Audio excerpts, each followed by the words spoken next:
You are watching Grace Television.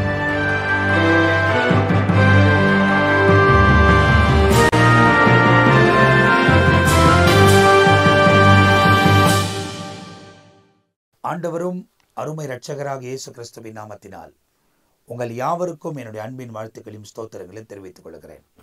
தேவனுடைய பெரிதான கிருபையால் நித்திய ஜீவன் என்ற இன்னொரு பகுதியில் உங்களை சந்திப்பதில் நான் மிகுந்த மகிழ்ச்சி அடைகிறேன். ரொம்ப சுவாரஸ்யமாக இந்த நிகழ்ச்சி கடந்து போகிறது. போன எபிசோடில் நீங்கள் பார்த்துருக்கலாம், அதுக்கு முந்தின எபிசோடில் பார்த்துருக்கலாம். நீதிமான்களை குறித்து ஏராளமான காரியங்களை ஆவியானவர் தம்முடைய ஊழியர்கள் மூலியமாய் உங்களோடு கூட பேசுகிறார். எவ்வளோ விளக்கங்கள் உங்களுக்காக அழைக்கப்படுகிறது. இந்த நிகழ்ச்சியை பார்க்குற நீங்கள் மற்றவங்களோட ஷேர் பண்ணுங்கள். அவங்களும் வசனத்தை அறிந்து தேவனுக்கு ஏற்ற நீதியில் வாழ்வதற்கு தன்னைத்தானே அர்ப்பணித்துக் கொள்ளட்டும். இன்னும் இந்த நீதிமான்களை குறித்து நம்ம வாசிக்க போகிறோம். ஏன்னா நித்தியத்துக்குள் பிரவேசிக்க வேண்டுமான குவாலிஃபிகேஷன் நீதி தான். உத்தமமாய் வாழணும், உண்மையுமா வாழணும். அதுதான் உண்மையும் உத்தமம் உள்ள ஊழியக்காரனே அப்படின்னு தேவன் சொல்கிறார். இயேசு சொல்லுகிறத நமக்கு தெளிவாக தெரியும். நல்லா தெரிஞ்சுங்க, செம்மறி ஆடியும் வெள்ளை ஆடியும் வேறு வேறாக பிரிப்பார். ஒரு கூட்ட ஆட்டை பார்த்து சொல்கிறார், பிதாவின் சந்தோஷத்துக்குள் பிரவேசி. ஒன்றை பார்த்து சொல்கிறார், அக்கிரமம் செய்தவர்கள் என்னை விட்டு அகன்று போங்கள். அப்போ எந்த கூட்டத்தில் நாம் இருக்க போகிறோம், பிரிக்க போகிறவர் வருவார். தேவ தூதர்களை வைத்து பிரிப்பார். தேவ தூதர்கள் சொல்லி பிரிப்பார். நீ இன்னைக்கு மனுஷங்கிட்ட உன்னை 2 பேர் கை கோத்துட்டு நிற்கிறாங்கன்னு வைங்களேன், அவங்கள பிரிக்கும் போது இல்லை நான் விழ மாட்டேன் அப்படின்னு நீ கையை பிடிச்சின்னு நீ பண்ணுற மாதிரிலாம் அங்கே பண்ண முடியாது. அவங்க தேவ தூதர்கள் சனத்தில் உன்னை பிரித்து எங்கே சேர்க்கணுமோ சேர்த்துருவாங்க. நிறைய ஓமைகள் நமக்கு சொல்லப்பட்டிருக்கு. பதரை வளர்கிறது, அதை ஆண்டவர் சொல்றார், விட்டு வளர்த்தோம். அறுவடை நாள் வரும், அப்போ வெட்டுறோம்ல, 2ஐயும் வெட்டுங்க. அந்த கதிர்களை ஒன்றா சேருங்க, கோதுமையின் களஞ்சியத்தில் சேர்ப்போம். இந்த பதரைகளை கட்டுக்கட்டாய் ஒன்றா சேருங்க, அக்கனியில சுட்டி இருப்போம். ஏராளமான காரியங்கள் நமக்கு முன்பதாய் வைக்கப்பட்டிருக்கு. ஆகையால் உலக வாழ்க்கை தேவனுக்கு முன்பதாய் நீதியாக வாழ வேண்டும். உலக அநீதியில் இருக்கு, உலகம் பாவத்தில் இருக்கு, இருள் இந்த உலகத்தை மூடி இருக்கு. பயங்கரமான சூழ்நிலைகள், சம்பவங்கள் நம்ம காலத்தில் நடந்து கொண்டிருக்குது. இந்த காலத்தில் நீங்கள் ஆண்டவரை தேடாவிட்டால் உங்கள் நிலைமையும் சரி, என் நிலைமையும் சரி பரிதாபமாய் மாறி போகும். தேவனோடு இணைந்து வாழ்வதற்கு உங்களை நீங்கள் அர்ப்பணித்துக் கொள்ளுங்கள். உலகத்தில் இருக்கிற வரையும் கர்த்தர் நடத்துவார். முடிந்த பிறகும் நித்தியத்தில் அவரோடு கூட இணைக்கப்பட இயேசு உதவி செய்வார். இப்போ இந்த நிகழ்ச்சியில் நம்ம மத்தியில் பிஷப் ரெவரண்ட் பெனி ஏசாயா இருக்கிறதுக்காக நான் கர்த்தரை ஸ்தோத்திரிக்கிறேன். தொடர்ந்து அவங்க நேரத்தை ஒதுக்கி தொடர்ந்து நாம் முன்னேறி கடந்து போவதற்கு, வசனத்தின் ஆழங்களை அறிந்து கொள்வதற்கு தேவன் உதவி செய்கிறார். போன நிகழ்ச்சியில் ஃபஸ்ட்டு நீதிமான்களை குறித்து நம்ம வாசித்துட்டு இருந்தோம். சங்கீதம் 37ஆம் அதிகாரத்தில் நிறைய காரியங்களை சொன்னீங்க. அதே நேரத்தில் நம்ம பார்க்கும்போது சங்கீதம் 1ஆம் அதிகாரம் அதில் 6ஆம் வசனமும், சங்கீதம் 34 நிறைய காரியங்களை சொல்லியிருக்கிறீங்க. 11ஆம் அதிகாரம் 5ஆம் வசனத்தில் காமிச்சு கொடுத்தீங்க. யோபை குறித்து 1:1 வரைக்கும் சொல்லியிருக்கிறீங்க. 2 பேதுரு 7:8 லோத்தை குறித்து அவன் நீதிமான் என்று சொல்லும்பொழுது அவன் நோவா நீதிமானாக இருந்தார். இதெல்லாம் சொல்கிறத நம்ம பார்த்தோம். இப்போ இந்த நீதியை குறித்து இன்னும், ஏன்னா அவங்க நீதியாக நம்ம இருந்தால் தான் அந்த நித்தியத்துக்குள் பிரவேசிக்க முடியும். அதை குறித்து இன்னும் நம்ம கற்றுக்கொள்ளணும்னு விரும்புகிறோம். கடந்த நிகழ்ச்சியிலே பார்த்தது போல சங்கீத புத்தகத்தில் நீதிமான்களை குறித்து என்ன சொல்லப்பட்டிருக்கிறது என்பதை நாம் தியானித்து கொண்டு வருகிறோம். இதற்கு பிறகு யாரெல்லாம் நீதிமான்களாக இருந்தார்கள் என்று சொல்லி வருகிற நிகழ்ச்சியிலே நாம் பார்க்க போகிறோம். குறிப்பாய் கடந்த நிகழ்ச்சியிலே 37வது சங்கீதம் வரையிலும் நாம் பார்த்தோம். 37வது சங்கீதத்திலே குறிப்பாய் 30வது வசனம், நீதிமானுடைய வாய் ஞானத்தை உரைக்கும். அப்போ அவன் பேசும்போது ஞானம் வெளிப்படும். அப்போ அவன் ஞானமா இருந்து பேசினாலே அவன் நீதியா வாழ்கிறவன் என்பதை புரிந்து கொள்ள முடியும். அப்போ ஒரு மனுஷன் பேசும்போதே அவன் நியாயமா பேசுறானா நீதியா பேசுறானான்ட்டு கேட்கும் போதே தெரியும். அவனுடைய நாவு நியாயத்தை பேசும், அநியாயத்தை பேசாது. நியாயத்திற்கு எதிர்ப்பதம் அநியாயம். இப்போ அவன் பேசுகிற வார்த்தையெல்லாம் நியாயமான வார்த்தையா இருக்கும். யாருடைய வார்த்தை? நீதிமானுடைய வார்த்தை. அதாவது அநியாயம் பண்ண மாட்டான், ஃபேவரிசம் பார்க்க மாட்டான். ஆமா, அதாவது தெரிந்தவங்களுக்கு முகதாட்சணை பார்க்க மாட்டான். தெரிந்தவங்களுக்கு ஒண்ணு, தெரியாதவங்களுக்கு ஒண்ணு இல்ல, நீ யாரா இருந்தாலும் இதுதான் நீதி ஆமா அப்படின்ற மாதிரி அவங்க பேசுவாங்க. ஆமா. அதற்கு அடுத்து நாம் பார்த்தது என்ன, துன்மார்க்கன் நீதிமான் மேல் கண் வைத்து அவனை கொல்ல வகை தேடுகிறான் வசனத்துல வாசம். ஆனா அப்பேற்பட்ட ஒரு சூழ்நிலையில் அதே 39வது வசனத்தை பார்க்கும்போது, நீதிமானுடைய ரட்சிப்பு கர்த்தரால் வரும், இக்கட்டு காலத்தில் அவரே அவர்கள் அடைக்கலம் அப்படின்னு பார்த்தது மட்டுமல்ல, கர்த்தர் அவனுக்கு உதவி செய்து அவர்களை விடுவிப்பார். யார? நீதிமானை. அவர்கள் அவரை நம்பி இருக்கப்படினால். அப்போ இந்த வசனத்தில ஒரு பாடத்தை கற்றுக்கொள்ள வேண்டியது என்ன, நீதிமான் உலக மனிதனை நம்ப மாட்டான், உலகத்தை நம்ப மாட்டான், சூழ்நிலையை நம்ப மாட்டான். அவர்கள் அவரை நம்பி இருக்கிறபடியால் அவர்கள் துன்மார்க்குடைய கைக்கு தப்புவித்து ரட்சிப்பார். அப்போ துன்மார்க்க என்ன யோசிக்கிறான்? கொல்லணும்னு நினைக்கிறான். ஆண்டவர் என்ன பண்றாராம்? துன்மார்க்குடைய கைக்கு நீதிமானை ரட்சிக்கிறார் என்று சொல்லி கடந்த நிகழ்ச்சியிலே நாம் பார்த்தோம். இன்றைக்கு 55வது சங்கீதத்தை எடுத்துக்கொள்ளலாம். 22வது வசனத்துல பாருங்க, கர்த்தர் மேல் பாரத்தை வைத்து விடு, அவர் உன்னை ஆதரிப்பார், நீதிமானை ஒருபோதும் தள்ளாட ஒட்டார் என்ற அந்த வார்த்தையை பார்க்கும்போது, அவன் சில நேரத்தில் பாருங்க, அவிசுவாசியை குறித்து விசுவாசி பதற மாட்டான். அதே நேரத்தில் அவிசுவாசம் உள்ளவன் காற்றிலே தள்ளாடுகிற ஒரு அலைகளுக்கு ஒப்பா இருக்கிறான். அதே போலதான் இங்க என்னன்னு கேட்டா, நீதிமான் தள்ளாட ஓட்டார், தடுமாற மாட்டார்.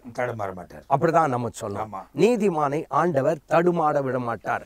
காரணம் என்னன்னு கேட்டா, சரியான பாதையில் அவன் போயிட்டு இருக்கிறதுனால அவர் தள்ளாட விட மாட்டார் என்று சொல்லி வசனத்தில் வாசிக்கிறோம். இன்னொன்னு, நீதிமான் என்ன செய்வான் என்பதை 64வது சங்கீதம் 10வது வசனத்துல ரொம்ப ஒரு உற்சாகமான ஒரு வார்த்தை இருக்குது. என்னன்னு கேட்டா, நீதிமான் கர்த்தருக்குள் மகிழ்ந்து அவரை நம்புவான். அப்போ the righteous shall be glad in the Lord and trust in him. Amen. And all the upright in heart shall glory. அப்போ செம்மையான இருதயம் உள்ளவர்கள் யாவரும் மேன்மை பாராட்டுவார்கள். அப்போ அதுக்கு முந்தின பகுதியை பாருங்க, நீதிமான் கர்த்தருக்குள் மகிழ்ந்து. அப்போ அந்த வசனத்தின் படி பார்த்தால் நீதிமானுக்கு ஒரு மகிழ்ச்சி இருக்கு. அது என்ன மகிழ்ச்சி? கர்த்தருக்குள் ஒரு மகிழ்ச்சி. அது மட்டுமல்லாதபடிக்கு அவன் அவரை நம்புவான்.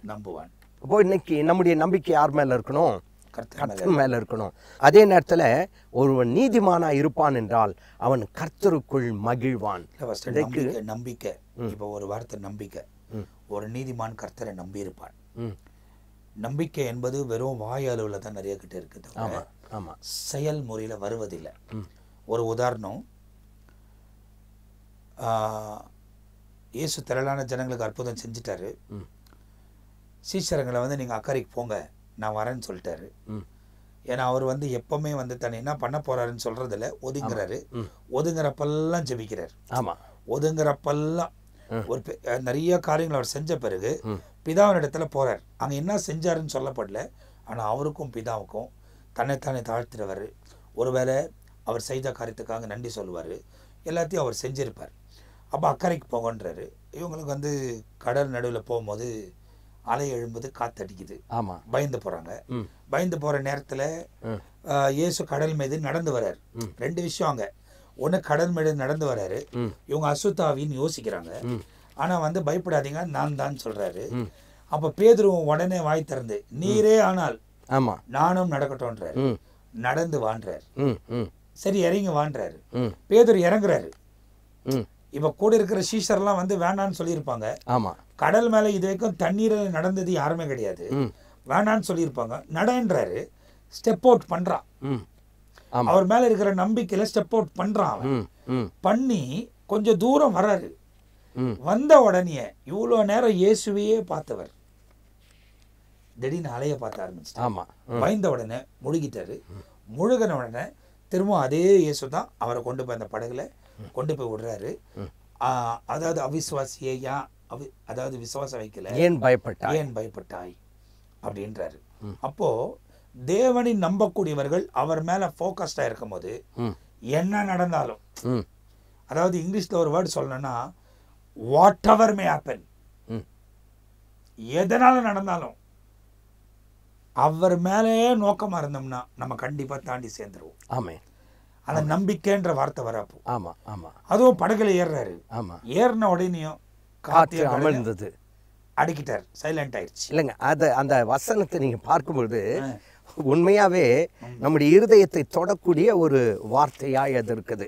மத்தேயு 14வது அதிகாரத்துல நீங்க பார்க்கும்பொழுது அங்கே தெளிவாய் சில காரியங்களை பார்க்கிறோம்.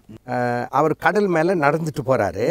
அங்க 32வது வசனம் 14:32 பாருங்க. அவர்கள் படவில் ஏறின உடனே காற்று அமர்ந்தது.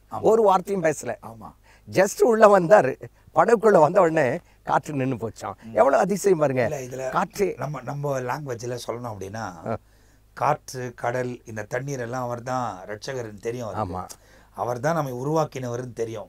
அவர் அந்த படகுக்குள்ள வந்தோடனே இவ்வளவு நேரம் இவங்களை அலமோத வச்சவங்களை, ஏன்னா ஒரு வேலை கூட ஆண்டவர் இந்த சீடர்களை கொண்டுதான், அதுக்கு பிறகு இவர்களை கொண்டுதான் உலகத்தை சந்திக்க போறார். ஆமா, இவங்களை கொண்டுதான் உலகத்தை சந்திக்க போறார். அந்த சந்திப்பு இவர்கள் செய்யணும்னா இவர்கள் விசுவாசத்துல உறுதிப்படணும். ஆமா, அது கூட இவர் வருவதுக்கு முன்ன அந்த காற்றையும் காரையும் அலம்ப செஞ்சிருக்கலாம். இவர் வரும்போது நீங்க சொன்ன மாதிரி அதை உள்ள ஏறின உடனே ஒன்னும் பேசல. காற்று கடலை இறையாதே மௌனமா இரு, எதுவும் சொல்லல. நம்மால் உள்ள வந்தாலே எல்லாம் அமைதியாயிருது. ஆமா, அதுதான் இன்னைக்கு இயேசு நம்மளுக்குள்ள வந்தாலே நம்மை சுத்தி அலமோதுகிற எல்லாம் சைலண்ட் ஆயிருது. ஆமென், சைலண்ட் ஆயிருது. ஆமென், ஆமென். அது வியாதியா இருக்கட்டும், பிரச்சனையா இருக்கட்டும், போராட்டமா இருக்கட்டும், நம்ம அலக்கடிச்ச சில காரியங்களா இருக்கட்டும், எல்லாமே சைலண்ட் ஆயிருது. ஆனா அவர் நம்ம படகுல இல்ல, அவர் நம்ம வாழ்க்கையில உள்ள வரணும். வந்தா போதும் அமைதல் உண்டாயிடும். அமைதல் உண்டாயிருது. அங்க ஏறின உடனே காற்று அமர்ந்ததுன்னு உடனே அங்க வசனம் இருக்கு. அப்பொழுது படவில் உள்ளவர்கள் மெய்யாகவே நீர் தேவனுடைய குமாரன் என்று சொல்லி அவரை பணிந்து கொண்டார்கள். ஒரு ஒண்ணும் செய்யல, உள்ள வந்துட்டா போதும், உள்ள வந்துட்டா போதும், அற்புதம் நடந்துருச்சு. அதன் பிறகு ஏன் இப்படி செய்தீங்கன்னு கூட அவர் சொல்லல. அவங்களே சொல்றாங்க, மெய்யாகவே நீர் தேவனுடைய குமாரன் என்று அறிக்கை செய்து அவரை பணிந்து கொண்டார்கள் அப்படின்னு இருக்கு. ஒண்ணு. ரெண்டாவது இன்னொன்னு கூட இதே சம்பவத்தை ஒட்டி இன்னொன்னு கூட சொல்ல, ஏன்னா நீங்க நீதிமான் நம்பிக்கை உடையவனா இருப்பான். ஆமா, அதாவது அந்த நம்பிக்கை அவனுக்குள்ள இருக்கும். ஆமா, நம்பணும். இன்னொன்னு இதே சம்பவத்துல இன்னொரு சம்பவம் இருக்கு.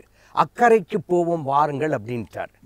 அக்கறைக்கு போவோம் வாருங்கள் அப்படின்னு சொல்லும்போது தான் நடுக்கடல்ல பார்த்தீங்கன்னா சோல் காற்று வந்துச்சு. சுத்தி சுத்தி காற்று வீசுது. அப்படி வீசும் பொழுது உடனே இவங்க இயேசுவை எங்க இருக்காரு, கப்பலின் அடிநனையத்தில் அடியில போய் படுத்துட்டு இருக்காரு. உடனே போய் அவர் எழுப்புறாங்க, இயேசுவே நாங்கள் மடிந்து போகிறது உமக்கு கவலை இல்லையான்றாங்க. நான் அதை எப்படி பார்க்கிறேன்னு சொன்னா, அக்கறைக்கு போவோம் என்று அழைத்தவர் அக்கறை சேர்ப்பார் என்ற ஒரு விசுவாசம் யாருக்கு இல்லை? அவங்களுக்கு இல்லாம போயிடுச்சு. இன்றைக்கு நம்முடைய வாழ்க்கையில் ஒரு விசுவாசம் தேவைப்படுது. என்னன்னு கேட்டா, அக்கறை சேர்ப்பேன் என்று சொன்னவர் அக்கறைக்கு போகும் வாக்குத்தத்தம் பண்ணினவர் உண்மை உள்ளாதவர். அதுலதான் ஆபிரகாம் வாக்குத்தத்தத்தின் தகப்பனா மாறுறார். ஆமா, ஆமா, விசுவாசத்தின் தகப்பனா மாறுறார். ஆமா, ஆமா, ஏன்னா அவர் நம்புறார், அப்படியே நம்புறார்.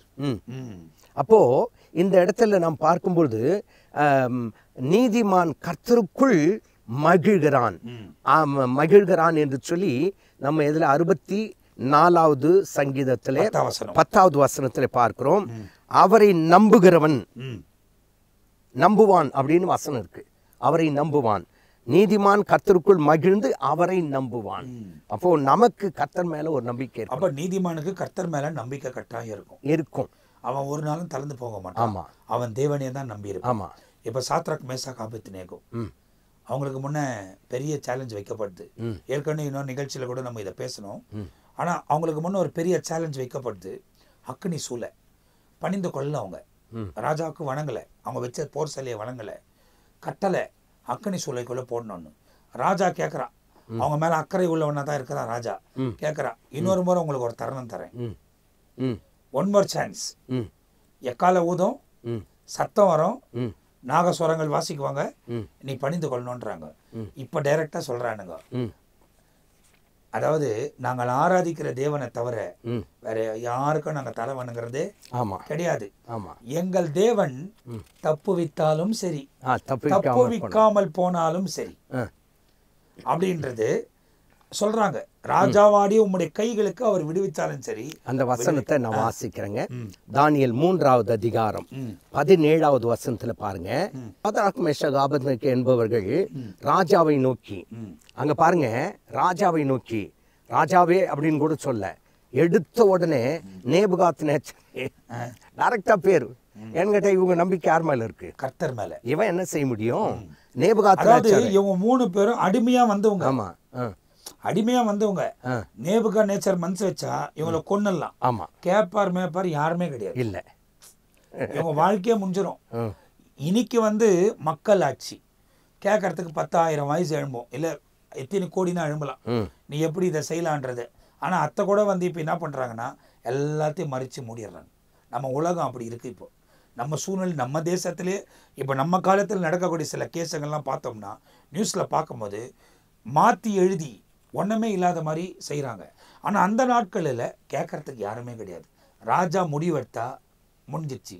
அப்படிப்பட்ட காலத்தில் ராஜா, நீங்கள் சொல்கிற மாதிரி ராஜான்னு கூட கூப்பிடாத, நேபுகாத்நேச்சரே. அங்க நேபுகாத்நேச்சர் இந்த காரியத்தை குறித்து உமக்கு உத்தரவு சொல்ல எங்களுக்கு அவசியம் இல்லை. அது எவ்வளவு ஆழமா திங்க் பண்ணி பாருங்க. யோ, உனக்கு நான் பதில் கொடுக்கணும்ன்ற அவசியம் எனக்கு இல்லையா இந்த விஷயத்துல? ஆமா, மீதி எல்லா விஷயத்தையும் நீ வேலை கொடுக்குற, அதில் நான் உனக்கு பதில் சொல்லணும், என்ன வேலை நீ கொடுக்குற. ஆனா இந்த விஷயத்துல நான் உனக்கு பதில் சொல்லணும்னு அவசியம் இல்லை. நாங்கள் ஆராதிக்கிற எங்கள் தேவன் எங்களை தப்பிக்க வல்லவராய் இருக்கிறார். நாங்கள் ஆராதிக்கிற எங்கள் தேவன். ஏன்னு கேட்டா அவங்க யாரை நம்பி இருக்காங்க? அந்த வசனத்தின்படி நீதிமான் அவரை நம்பி இருக்கிறான் அப்படின்ற வசனத்தை நம்பி இருக்கிறாங்க. ஆமா, இப்போ இங்க நாங்கள் ஆராதிக்கிற எங்கள் தேவன் எங்களை தப்பிக்க வல்லவராய் இருக்கிறார். அவர் எரிகிற அக்கினி சுளைக்கும் ராஜாவாகி உம்முடைய கைக்கும் நீங்களாக்கி விடுவிப்பார். விடுவிக்காமற் போனாலும் நாங்கள் உம்முடைய தேவனுக்கு ஆராதனை செய்வதும் இல்லை, நீ நிறுத்தின பொருசலை பணிந்து கொள்வதும் இல்லை என்று ராஜாவாகிய உமக்கு தெரிந்திருக்க கடவுது. என்ன இது, எவ்வளவு தைரியம் பாருங்க. அதுக்கு ஒரே ஒரு காரணம், அவர்கள் மேல இருக்கிற நம்பிக்கை. அதுதான் அந்த நம்பிக்கை சொல்றேன். இது பிராக்டிக்கலான நம்பிக்கை, தேரியான நம்பிக்கை இல்லை. தேரி என்பது வாயில சொல்லலாம், நான் விசுவாசிக்கிறேன், நான் நம்புறேன், ஆண்டவர் செய்வாரு, விசுவாச அறிக்கை செய்யுங்க அப்படின்னு சொல்லுவோம். விசுவாச அறிக்கை செய்வாங்க, உள்ளத்துல நம்பிக்கை இருக்காது. வெறும் நம்ம சொல்றோன்றதுனால வாயில செய்வாங்க, அவங்களுக்கு ஒண்ணுமே நடக்காது. ஆமா, அவங்களுக்கு ஒன்றுமே நடக்காது. பைபிளில் நம்ம புதிய ஏற்பாட்டில் பார்க்கும்போது பெரும்பாடு ஸ்திரீ, அவளுக்கு 12 வருஷமா அந்த பாதிப்பு. அப்படி 12 வருஷமா அப்படி இருந்த ஒரு பெண் உயிர் வாழ்ந்ததா சரித்திரமே இல்லைன்றது மருத்துவமும் சொல்றாங்க. ஆனா அவள் பல மருத்துவ பார்த்தவ, குணமே ஆவல, ஒதுக்கப்பட்ட நிலைமை. சதிசியர், பரிசெயர் இல்ல மோசையின் நியாயப்பிரமாணத்தின்படி அவள் தீட்டுப்பட்டவள். அவளை யாராவது தொட்டா இவனும் தீட்டுப்பட்டவன். இவன் போய் கடல்ல குளிச்சுட்டு வரணும். அதுதான் அவங்களுக்கு கொடுத்திருக்கிற நியமனங்கள். சேர்க்கவே மாட்டாங்க. அப்படிப்பட்ட சூழ்நிலையில இயேசுவை இயேசு வராரு என்ற கேள்விப்பட்டு அவர் மூலியமா அற்புதம் நடந்துன்னு இருக்கு, எனக்கு நடக்கணும்னு வராங்க. ஆனா இவங்க பிரச்சனைய அவர்கிட்ட போய் சொல்ல அவங்களுக்கு தைரியம் சொல்லல. ஏன்னா சொல்ல முடியாத ஒரு பிரச்சனை அவங்களுக்கு இருந்துச்சு. வெளியே பப்ளிக்கா சொல்ல முடியாத ஒரு பிரச்சனை அவங்களுக்குள்ள இருந்துச்சு. அந்த ஒரு வார்த்தையை பாருங்க, அப்படி சொல்லி இருந்தாலும் பாஸ்டர் கல் எறிஞ்சு கொண்டுப்பாங்க. ஏன்னா இவ உள்ள வரக்கூடாது. ஆமா, இவ உள்ள வரக்கூடாது. அவருடைய சூழ்நிலை அப்படி. ஆனா அவ இயேசு மேல வச்சிருக்கிற நம்பிக்கை பிராக்டிக்கலா கடைசியில என்ன முடிவு பண்றா, அவள் வஸ்திரத்தின் ஓரமாவது தொட்டால் சுகமாக்கும். அந்த நம்பிக்கைக்கு அந்த மைண்ட் போது பாருங்க. போய் அவ விடாமுயற்சியா அந்த கூட்ட நெரிச்சலின் நடுவில் தொடரா. ஆமா, இயேசு நின்னுறார். ஏன்னா எவ்வேறு கூட்டு போறார். ஆமா, அவங்க மக சுகமானோன்னு அவர் கூட்டு போறார். ஆமா, அந்த வழியில இந்த காரியம் நடக்குது. நின்றார். தொட்டது யார்? என் மூலியமா ஒரு வல்லமை புறப்பட்டது, என தொட்டது யார்? பேதுரு உடனே சொல்றார், ஆண்டவரே என்ன சொல்றீங்க, இவ்வளவு கூட்ட நெரிச்சல் இருக்கு, யார் தொட்டதுன்னு கேக்குறீங்க? என் வல்லமை புறப்பட்டு போனது. அவர் சொல்றதுக்கும் இவங்களுக்கு என்ன அர்த்தம் அப்படின்னா, ஒருத்த இருதயத்தின் ஆழத்திலிருந்து நம்பி தொடர்றதுக்கும் சாதாரணமா தொடர்றதுக்கும் வித்தியாசம். எப்பா நீ என்னை இருதயத்துல நம்பிக்கை இல்லாம என்னை நெருக்கி நீ நிக்கலாம், என்னை கூட தூக்கி பிடிச்சிக்கலாம் நீ. ஆனா இருதயத்துல நம்பிக்கை இல்லைன்னா உன்னால எதுவுமே செய்ய முடியாது. அதனால்தான் எவ்வருக்கும் பார்த்து சொல்றாரு, விசுவாசம் உள்ளவனாயிரு, ஏன்னா மரண செய்தி வந்துடுச்சு. ஆமா. எப்போ உங்கள் பிள்ளை பலவீனமாக தான் இருந்துச்சு, இப்போ செத்துருச்சு, போதகரை தொந்தரவு பண்ணாத போ. இது அவன் வந்து அங்கே சொல்கிறான், இவர் வந்து இங்கே டீல் பண்ணுகிறாரு. உடனே அவர் செவிக்கு அந்த வார்த்தையும் போது அவனை திரும்பி பார்த்து சொல்கிறாரு, விசுவாசம் உள்ளவனாயிரு. அவர் நிற்கிறாரு. ஆமாம், ஏன்னா அவருக்கும் அந்த நம்பிக்கை இருக்குது. ஆமென், ஆமென். இல்லைன்னா இன்னத்துக்கு நம்ம ஆளுங்க நான் ஒரே ஓட்டம் தொட்டுட்டு ஓடிட்டு இருக்கலாம், ஓடிட்டு வாங்க, அவ்வளோதான். இந்த பிள்ளையும் நிற்கிறா. உடனே வந்து அந்த அந்த சூழ்நிலையில் அந்த பெண் வரா, பாதத்தில் விழுந்து நான் தான் சொல்கிறா, அவள் பிரச்சனையை சொல்கிறா. அப்போ தான் நான் இப்போ குணமாயிட்டோன்னு சொல்கிறான். இயேசு வந்து அவளுக்கு சொல்லலை. என்ன சொல்லலை அப்படின்னா, என் துணியை தொட்டதுனால நீ குணமாயிட்டேன்னு சொல்லலை, மகளே உன் விசுவாசம் உன்னை ரட்சித்தது. Price God. இன்னைக்கு நம்ம நிறைய பேர் இன்னைக்கு நிறைய ஊழியம் செய்கிறவங்க சொல்கிறாங்க, என் கோட் எடுத்துக்கோ வல்லமை வருது. எங்கே வருது? புது ட்ரெண்டு. நான் உட்கார்ந்த சேரில் நீ உட்காரு, தேவ வல்லமை வருது. இப்போ இந்த நிகழ்ச்சிக்கு வர்றதுக்கு முன்னே சாம் எனக்கு சொல்கிறான், புதுசாக ஒரு ஊழியம் வந்திருக்கான், ஃபுட்பால் ஆடுறாங்களாம் கிரவுண்டில். அந்த ஊழியக்கார் யார் மேலெல்லாம் ஃபுட்பால் அடிக்கிறாரோ அவங்களுக்கெல்லாம் பரிசுத்த ஆவியானவர் வருதான். இன்னும் ஒரு சூழ்நிலையில் உலகம் போயிடுச்சு பாருங்க. அவன் சொல்கிறான், அந்த ஃபுட்பால் ஒதுக்கிறாரு, அது யார் மேலே போய் படுதோ அவங்க பரிசுத்த ஆவியில் நிரம்பி விழுகிறாங்க. ஓ, football through holy spirit through football என்றாராம். அப்போ எந்த அளவுக்கு காலில் ஒதுக்கக்கூடிய அளவுக்கு ஒரு மட்டமான சூழ்நிலையை இன்னைக்கு உலகம் கொண்டு வருது. இதோட கடைசி காலம் எதுவும் இல்லைன்றது நமக்கு தெரியுது. உண்மை. கடைசி காலத்தின் ஆரம்பம் இயேசு கிறிஸ்து எடுத்துக்கொள்ளப்பட்ட பிறகு ஆரம்பிச்சிருந்தாலும், ஏன்னா இயேசு கிறிஸ்து வரும்போதே சொல்லிட்டாரு, மனம் திரும்புங்கள் பரலோகராஜன் சமீபத்தில் இருக்கிறதுன்னு அப்பயே சொல்லிட்டாரு. அது ஆரம்பம். இப்போ நம்ம வாழ்ந்து கொண்டு இருக்கிற காரணம் இந்த முடிவு பாஸ்டர். அப்போ இந்த சம்பவத்தை பார்க்கும்போது நம்பிக்கை நீங்கள் சொல்லும் போது இவங்க நம்பிக்கை, அந்த பெரும்பாடுள்ள ஸ்திரியுடைய நம்பிக்கை. இப்போ அந்த ராஜா என்ன சொல்றான், அவங்கள பார்த்து 7 மடங்கு சூடாக்குவேன் முடிவு பண்ணுன்றாரு. மாற்றமே இல்லைன்ட்டாங்க. அந்த பகுதியை கத்தோலிக்க மொழிபெயர்ப்பில் எப்படி சொல்லப்பட்டிருக்குது அப்படின்னு சொன்னா, நாங்கள் வணங்குகிற இறைவன் எங்களை காப்பாற்றவும் மீட்கவும் வல்லவராயிருக்கார் அப்படின்ட்டு அந்த மொழிபெயர்ப்பில் இருக்கு. இங்க எங்களை விடுவிக்க வல்லவரா, எங்களை தப்புவிக்க வல்லவராயிருக்காருன்னு ஒரே வார்த்தை தான் இருக்கு. ஆனா கத்தோலிக்க மொழிபெயர்ப்பில் பார்க்கும்போது, நாங்கள் வணங்குகிற எங்கள் இறைவன் எங்களை காப்பாற்றவும் மீட்கவும் வல்லவராயிருக்கிறார். அதுதான் இப்ப நீதிமானுடைய நம்பிக்கை என்று சொல்லும் போது தான் இதெல்லாம் நம்ம பேசணும். ஆமா. இப்போ அந்த 7 மடங்கு சூடாக்கப்பட்டாலும் அவங்க பயப்படவே இல்லை. ஆமென். உறுதியா நின்னாங்க, செத்தாலும் சவரும். அதனால தான் ஃபாதர் அழகான ஒரு பாட்டு பாடியிருக்கார் இல்லையா, கர்த்தர் மேல் பாரத்தை வைத்து விடு, கலங்கி தவிக்காதே, அவரே உன்னை ஆதரிப்பார், அதிசயம் செய்வார், நீதிமான் தள்ளாட விட மாட்டார், நித்தம் தாங்கி நடத்திடுவார். ஆமென். உண்மை. அதை சொல்றார். அதான் இந்த நீதிமான், அவனுக்கு தேவன் மேல இருக்கிற நம்பிக்கையை எந்த சூழ்நிலையும் போக்க முடியாது, எந்த மனுஷனாலும் போக்க முடியாது. அவன் எப்பவுமே கர்த்தரையே சார்ந்து கர்த்தரை நம்பக்கூடியவனா இருப்பான். சாத்ராக் மேசாக் அபேத்நேகோ தூக்கின்னு போய் அந்த 7 மடங்கு சூடாக்கப்பட்ட அக்னி சூளையில போட்டாலும் புகை வாடை இல்லை. ஆமா, புகை வாடை இல்லை. ஆமென். ஒரு நெருப்பு தீ அவங்க மேல படல. அவங்க சரீரத்துல வந்து நம்ம போல இந்த மாதிரி இந்த கையிலெல்லாம் முடி இருந்திருக்கலாம், ஒரு இடத்துல கூட ஒரு தீய வாசனை இல்லவே இல்லை. அவ்வளோ அற்புதமா அவங்கள தேவன் வெளியே கொண்டு வராரு. பெரும்பாடுள்ள ஸ்திரீ அவன் நம்புறா, இயேசு இது வரைக்கும் அவளை பார்க்கவே இல்லை. அந்த நம்பிக்கையோடு அந்த வஸ்திரத்தின் ஓரத்தை தொடுறா, சுகமாக்கப்படுறா. உன் விசுவாசம் தான் உன்னை ரட்சித்துன்றார். ஆமென். அப்போ இன்னைக்கு வந்து நான் செஞ்சிட்டேன்னு சொல்றதுக்கு நமக்கு எதுவுமே இல்லை, ஒண்ணுமே கிடையாது. அவங்க விசுவாசம் அவங்களை ரட்சிக்குது. ஆமா, தேவன் வெளிப்படுகிறார். ஆமா. அதனால தான் நீதிமான் கர்த்தருக்குள் மகிழ்ந்து அவரை நம்புவான். மகிழ்ந்து அவரை நம்புவான். அந்த நீதிமான் தான் நித்திய ஜீவனுக்குள் பிரவேசிக்க முடியும் என்று வசனம். அந்த நம்பிக்கை நமக்கு ரொம்ப முக்கியம், கட்டாயம், அவசியம். அப்ப இந்த நிகழ்ச்சியை பார்த்து கொண்டிருக்கிற நீங்கள் இயேசுவை நம்பணும்.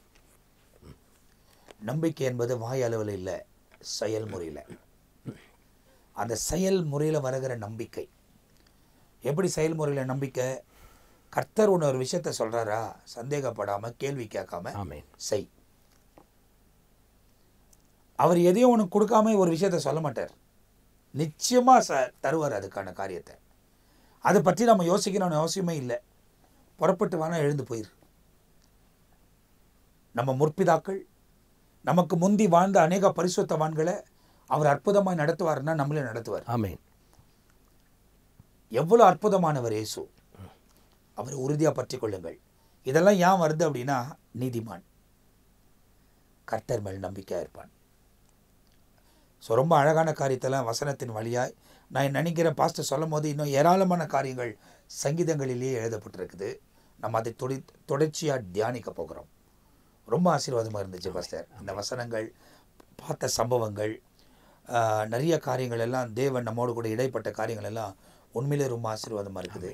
தொடர்ந்து அடுத்த எபிசோட்லையும் இதை கொண்டே இன்னும் நிறைய காரியங்கள். ஏன்னா அடுத்த எபிசோடில் யார் நீதிமான், அடுத்த எபிசோட்ல கூட சங்கீத பகுதியில நீதிமானை குறித்து என்ன இருக்குது என்று பார்த்துட்டு பிறகு வேதத்தில் யாரெல்லாம் நீதிமான்களாய் இருந்தார்கள் என்று நாம் தியானிக்கும். ஏன்னா நீதிமான் ரொம்ப முக்கியம். நீதிமான் தான் நித்திய ராஜ்யத்துக்குள் பிரவேசிப்பார்கள். உண்மையும் உத்தமமாய் வாழக்கூடியவர்கள். ஆகையால் உங்கள் வாழ்க்கையை தேவனுக்கு ஏற்ற மாதிரி அர்ப்பணித்துக் கொள்ளுங்க.